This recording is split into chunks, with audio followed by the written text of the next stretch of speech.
You've been asking for a very long time, and it's finally here. Our top 10 Zelda games. I think Red will agree with me that this is the ranking that we had the most fun putting together on our channel. And I think a big part of that was just getting to go back and talk about all these Zelda games from the very first one to the most recent one was just such a great trip down memory lane. Now, things that we took into consideration when ranking these games was things you probably think about: the dungeons, the bosses, the items, characters, storylines, definitely soundtrack. I think we actually might mention it in almost every single game. Now, we didn't really use those as set criteria, though. We didn't like say it had to have a couple of great dungeons, it had to have a couple of great bosses. You know, we any of our rankings really. No, we don't. We don't. We never use criteria when we're doing these things. I was eventually going to get there. Now, we only include the Zelda timeline games in this ranking. We're not going to include things like the CDI games, which why those would make a top 10 list is beyond me. But then things like Tingle's balloon fight and then also Hyrule Warriors were not considered for this ranking. And we also really tried to like totally take nostalgia out of it. But just human nature, if you had fond memories of playing one of these games, that's going to factor into how you feel about it looking back. So we had to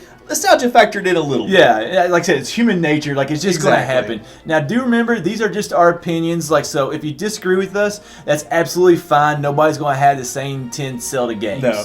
And if you stick around to the very end, you'll actually see us list our own individual rankings, and you'll see that we don't agree 100% either. This is our top 10 Zelda games. Let's go to the video.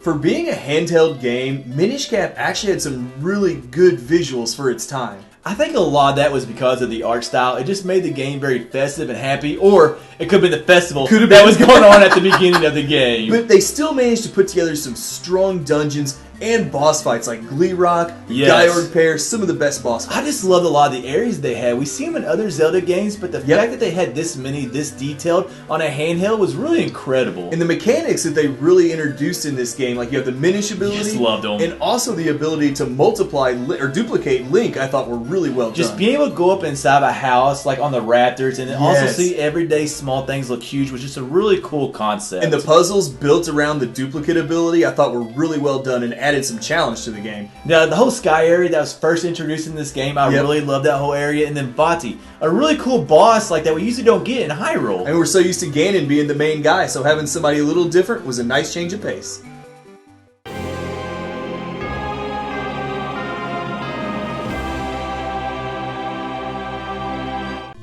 We aren't the type of people who will rank a game high just because it's the first one in the franchise. We actually think this is a top 10 Zelda game. And I think a big part of that is for its time, this game world just felt so huge compared to anything else that was out. And it was so defined, like you had a lake, you had forest, mountains, and even a graveyard. Some games at that time just all looked the same. And that really added to that sense of exploration that came with this game. Like, you could go almost anywhere in the world right off the bat.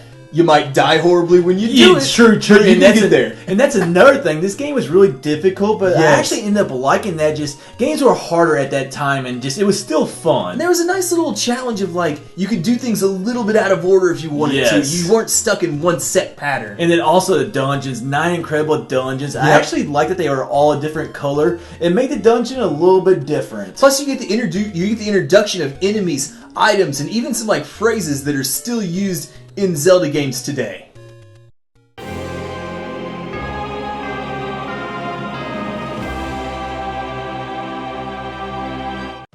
When we first heard that A Link Between Worlds was going to be a sequel to A Link to the Past and also set in the same game world, we were so excited for it, and man, this game met those expectations. And although it's very similar, there was a lot of new mechanics they introduced in the game. One of those was the merge mechanic, and it made a lot of the puzzles in this game very fun. Another thing was the ability to rent items throughout the game instead of finding them in the dungeons, which meant we got to explore the dungeons in any order we wanted to. And this game has some incredible dungeons, it has some incredible bosses, and then also the themes in this game. There's quite a bit of a good soundtrack throughout the entire game that we didn't get with Link to the Past. And I really love the sense, like the 3D on the 3DS added so much to like the verticality and the beauty of some of the more like up and down parts of the game. And the May collection actually made you explore the whole land and like go places you might not have gone otherwise, so I really liked that collection. And I thought Yuga was a strong antagonist, especially in the final form when merged with with Yuga Ganon I thought just looked really epic.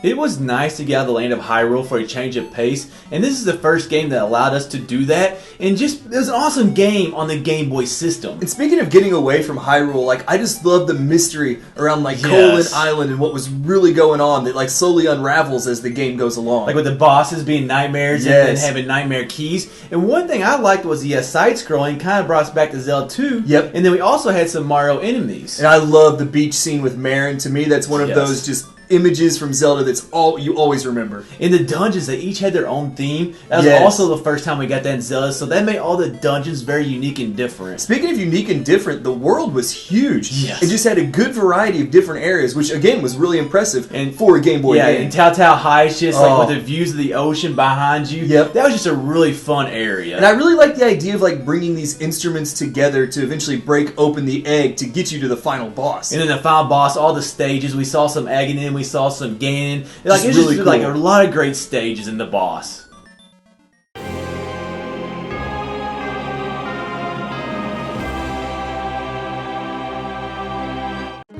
Wind Waker had such a different feel to it than any other Zelda game in the series, and I think a big part of that is the fact that it just took place on this giant ocean. And then we had some large islands like Outset and Windfall, but then we had some smaller islands that we could just go to and like explore and find stuff on. And I love the idea of like sailing. It was something we hadn't really had in a Zelda game before, but I thought it was really well implemented. It took a while. It took a little while to get around, but and then the soundtrack is my favorite soundtrack in the whole franchise. Just some great themes and musical scores. And a few of the dungeons had some nice concepts to them, like Tower of the Gods was a test from the gods, and then the Wind Temple was just something we hadn't really experienced in a 3D Zelda game before. And then I'll never forget going down to Hyrule and seeing like the whole area below the sea. It's just great. There wasn't much to it, but it's just one of those moments you never forget. Tetra, I thought, was an amazing companion for the series. She had like this rough pirate exterior, but you could tell she had the soft spot for Link as well. And at the very end of the game, I love going back down to Hyrule, and then the fight with Ganondorf, just like with the whole area flooding, it makes it like really epic feeling.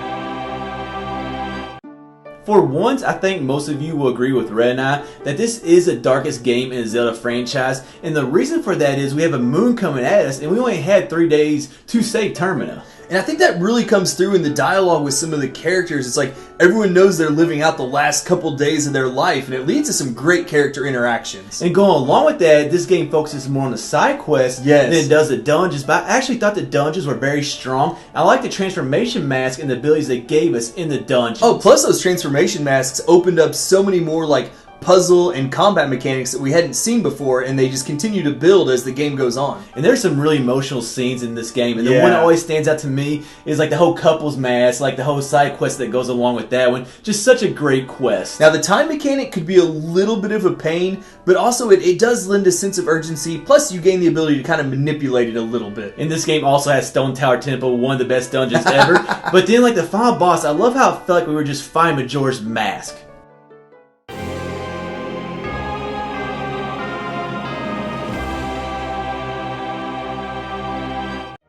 Let's get the obvious stuff out of the way first. Motion controls really divided a lot of people's opinions on Skyward Sword. But Red and I were able to look past that and really see this game for what it is. And it's a game that has a beautiful art style and just a fantastic storyline. Combining those two things really added up to some of the most amazing cutscenes in the entire Zelda series. I like how the central hub was actually the sky instead of the surface. It was very unique for a Zelda game. Plus it allowed them to introduce like flying as a major mechanic in a Zelda game for the first time. And the dungeons and bosses, like many of the games on this ranking, were just amazing, but just the Ancient Cistern and the Sand Ship and then Coloctos were just some of the ones that stood out to me. Speaking of things that stood out, some of the areas, like Flooded Faron Woods and the Lanayru Sand Sea, just really looked beautiful. And then the soundtrack was amazing, and also some of the items, like were like new in this game we never had before, like the beetle. And I like Demise as being our like final main boss. I love Demise. One of the strongest ending bosses in the entire Zelda series.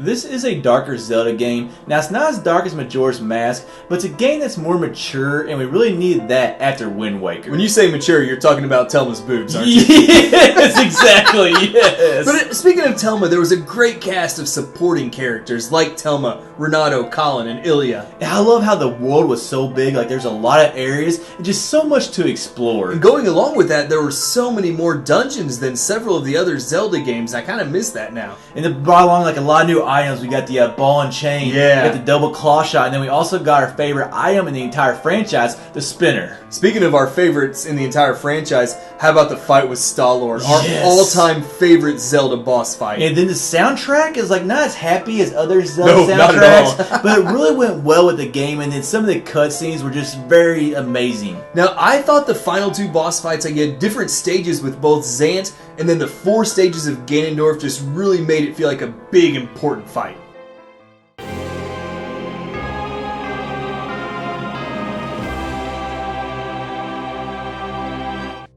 This was the first Zelda game that either of us ever played, and it just got us hooked on the series. But other than just the nostalgia factor, this really was an amazing game. And after Zelda 2, I like how they went back to the top-down view, and just for an SNES game, this map was just humongous. Especially when you consider it is actually 2 maps, because you get the Dark World, it literally doubles the size of the game. And all they did was change the colors, but it looked completely different. It did. And then we also got the introduction of the Master Sword in this game. And along with the Master Sword, I feel like we just got a lot stronger story than we'd gotten in other, like, earlier Zelda games, just with introducing, like, how Ganon got the Triforce and how the Dark World came about. I loved all the areas and the dungeons. They were, like, really unique. Yeah. Like, in past Zelda games, you could only really change the color, but in this game, we got, like, dungeons, like an ice dungeon and a water dungeon. Speaking of the colors, though, I thought that they did a great job just making the world, including the Dark World, look really beautiful through the use of colors. Now, again, the final boss fight, I just thought it was a lot of fun. Me just too. going through all the stages, and it's just a lot more difficult battle, I thought.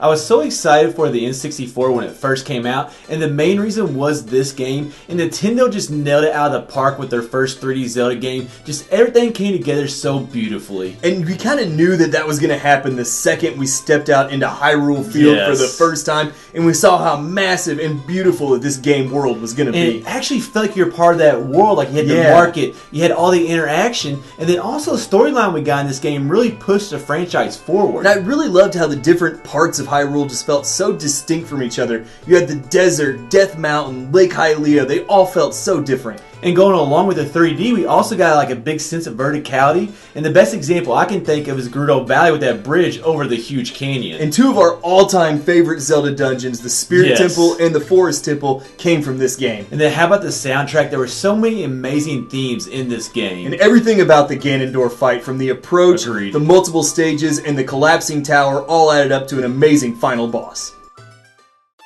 You can see here from our individual rankings that we actually had the same games in our top 10, and we weren't really surprised by that. We weren't. I mean, neither of us were big fans of some of the handhelds like the Oracle games or Zelda 2. Yes, and then you can see that we actually have Ocarina of Time and Link to the Past Switch. We put Ocarina of Time at number 1 because we felt it's more vast and there's just more to do. But we did both agree that going back and talking about all these games was a great nostalgia trip. If you click on the red subscribe button, it'll send you to our YouTube channel where you will see that we post Zelda videos frequently. If you go to our website at 2guysplayingzelda.com, you'll see we try to bring together all our Zelda content. And we're really excited about that website right now. Now you can also follow or like us on social media at the following names. The video on the left will take you to our top 10 Zelda dungeons, and the video on the right will take you to our top 10 Zelda bosses. And clicking on either one of those videos will send you to a playlist of all our ranking videos.